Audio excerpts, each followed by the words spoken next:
So, I think we can all safely say, if you've been watching this channel, that I might have a little bit of a thing for Troll. Might even be blown out of proportions. Now, I want to explain why I love Troll so much. And it's not just because I think he is, like, maybe the nicest guy, which I like in this series. It's more than that. Of course, I could just say what I'm meaning in one sentence, but that would be too boring. I have to go meander my way through in the most meanderish way, saying a whole bunch of other things, which I really want to talk about, because you haven't noticed yet, maybe, but what I'm really wanting to talk about is Apsalar and Cutter. But I can't reveal that yet. And as I meander my way through back to Troll, I might have forgotten that I want to talk about Apsalar and Cutter. That's just the video you clicked on. And if you've clicked on any other videos of mine, you must be okay with some meandering and not getting to great points sometimes. But occasionally, I'll stumble upon a good one. Is this going to be one of those videos? I don't know. But Troll was on my mind, so let me get to Troll in my meandery way. So I'm going to try to actually lean back like this. Is actually comfortable. Okay. I have the first 5 books in front of me, and my attention has always kind of gone here and there. That's a part of the beauty of the book. You've heard me saying, where's Troll, where's Troll, where's Troll? In a way, I'm just kind of leaning into it because it's just, I don't know. I do love Troll, but I don't need him at all times. So some of that was just me being a goofball. But my attention has been all over the place. In the first 2 books, and I'll get back to that point. I'm telling you, you just got to bear with me. The first 2 books, I didn't really know what really was going to hook me in the series. I thought the first one was cool, had a lot of great, cool things, and I was super hooked on the world in the same way that a lot of other books have hooked me. It's just a lot of interesting stuff. Was I connected to basically anyone? Not really. Not really at that point, even though I want to go back. And I know people still say it's like ranked at the bottom on a reread, but I'm sure I would get more impact out of it on a reread nonetheless. In this one, I still wasn't totally sure where to get direction, even though Bowden doing his thing in the prologue was like, holy smokes, okay, I'll watch this guy. And I loved Haboric right away. I loved Felicen right away. Those were probably the first 3 characters I looked at and really, really liked. I said I liked Crocus in Gardens of the Moon. I said I liked Rallick, what's his name? The guy that's asleep right now. The Bridge Burners, I didn't really understand them super well. But Animander Rake, I guess, would be the one. And Tool was like an amazing intro, but I wasn't really hooked on the character Tool yet. But this one, after knowing what the first one was, and people said that this one would get more impactful by the end, it was those 3 characters that I liked first. And then I started to give Duiker a chance. Fiddler was growing on me more, having some context from before. Apsalar and Crocus, obviously, there was more to them. about halfway through the book, I thought, okay, I do like this chain of dogs. It's more than just liking Sormo and thinking he's super awesome, and Nil and Nether, and thinking these characters are doing cool things. It started to show a little bit of its heart about midway. In this third one, this was the one where I finally basically liked everything that was going on. I was emotionally attached to all these people who were struggling, kind of mental health sorts of things. It's not like I always want people to do that in books, but he just did it really well. It had interesting stuff with Silver Fox. It had amazing stuff with Talk and Tool and Lady Envy. But the thing that finally gave me direction was in the prologue.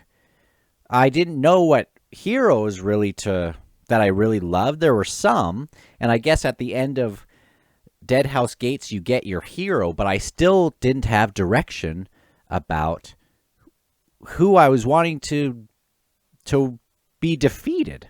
I didn't have really an antagonist. I knew about Empress Lysine, but after what happens with Callum, I was kind of empty of who to target that kind of feeling towards. Sometimes my favorite books and movies, the thing that really makes them the strongest are their villains, because they finally get what's coming to them. On the Discord we were talking, I think Professor Umbridge is one of those characters. If you know who she is, then you know. Strong villain. You know, Darth Vader was a great villain. My favorite villain is that Queen lady in Robin Hood, the Kevin Costner one. That lady scares the heck out of me. And the Alan Rickman, Prince of the Sheriff of Nottingham, I guess he would be. Or is that what they call him in that? Anyway. Man, it's been a long time. I really like that movie. But I love that Queen because I saw her too early on, and she scared the heck out of me. But anyway, going back, when we get to Calor, we finally get somebody to really kind of loathe. And then by, I think, chapter 2, the thing that I put it down midway and I turned on this, I did a podcast about the prologue. I wasn't even done chapter 2, and I had dedicated I dedicated to go all the way through this book from that moment when we got the crippled god. And I just thought, what an amazing, evil, loathsome villain. And so I was hooked. I had some of my heroes. I had Calor and the crippled god, and I was hooked. And I loved everything that went through that. I was, my direction was everywhere. But in this one, knowing who the crippled god was, I was very hooked on this idea of chains. If you were watching with me, I was very hooked on that idea. Hooked on the idea of shadow kind of being under siege, this duality from dark and light. Really, symbolism was getting into its own. And I saw a lot of meaning in 3, but now starting to see some of the way this world was really being run, at least in my limited view that I'm still at in Bonehunters. That's when I was getting very, very, very excited. And I knew I was going to do all the books after that. But my attention was everywhere. And the main thing that I was most looking forward to, knowing this new knowledge, the thing that was hooking me, I loved Felicien and Tavor in that whole thing, and Lestariel and Pearl, Callum's thing. I loved Karsa's journey. Absalar and Cutter going to that island was amazing. But the thing with Trull and Onrak and being chased by these Talani mass, getting to this throne, I thought, I feel like everything is coming here. So in book 5, I thought, oh, snap. I'm so excited to now see the Trull side of things leading up to this same moment. So right at the end of House of Chains, I thought we are just right around the corner from that moment where they are with Manala and these assassin kids, which, holy smokes, what a, in the fourth, in Bonehunters, when it does get to Troll, it's just so good. But the reason I was wanting Troll so much, and I love Troll so much, it's not just because of Troll and liking his character, and I loved Midnight Tides, even though I didn't get where I thought we were going to get. Then obviously in the Bonehunters, I thought we were going to get there like right away, and it made me wait another 800 pages. So I was getting a little impatient, even though I was still liking other stuff going on. But I was excited for that moment from the end of House of Chains. And now we've gotten some of that moment starting. So I'm so happy. I'm so happy. But now that that's happening, I'm feeling like I once again can open up to other moments the way I did in House of Chains and the way I did in Midnight Tides, or in Memories of Ice. In Midnight Tides, I struggled to kind of, I like the stuff with Bug and Tehol and the Sita and Bryce and the Sengars and everything going on. But I was always thinking of that moment in House of Chains that I just was dying to get to. But yeah, now in Bonehunters, I'm really, really invested in Apsalar and Crocus.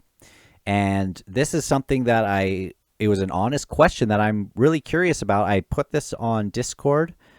I can't remember exactly what I wrote, but it was asking about this point where the point I'm at in the Bonehunters is the guy that Crocus and Solara are with. Crocus and Solara are over here.